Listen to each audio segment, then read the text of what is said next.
Traumatic brain injuries, burns, and amputations are signature injuries of war. Now it's up to the Air Force medics to transport the injured from war zones to hospitals.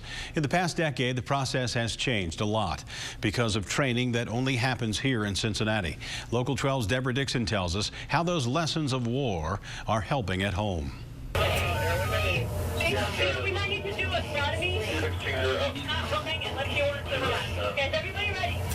The patient is conscious, eyes are blinking, but he's in shock. He has a head injury and amputations from an IED. The other patient is burned. 3 medics must communicate over the noise of the Air Force transport engines and work through the darkness of flying over a combat zone at night. The high-tech, stressful simulation is part of the training at UC Medical Center's CSTARS, or Center for the Sustainment of Trauma and Readiness Skills. There are 3 in the country.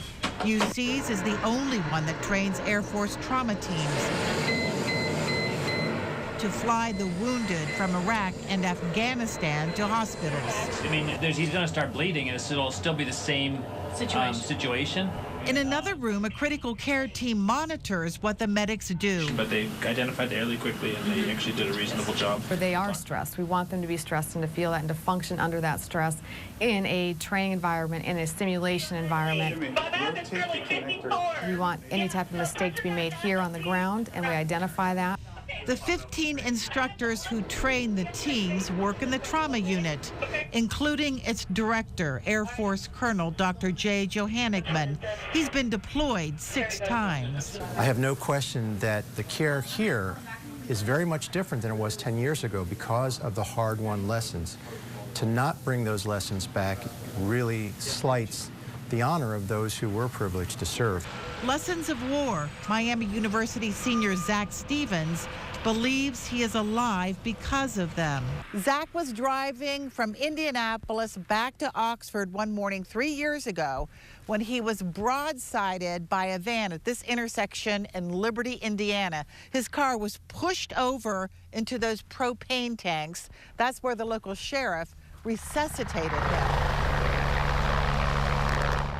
Zach was airlifted to UC Medical Center with 2 broken hips, a shattered femur, broken ribs, and much more.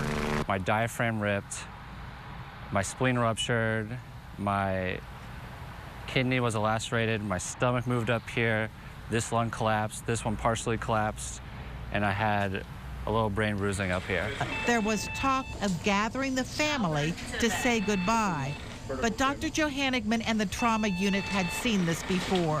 What they told my parents is, this is exactly what we see overseas. My organs and body and bruise and everything was just a mess, and they literally had to put me back together. Every night in Cincinnati, I have the privilege of telling moms and dads, brothers and sisters, aunts and uncles that their loved one is alive here in Cincinnati because we've done everything we can to make this trauma center look like those things that we've been taught to do when we're overseas and at war.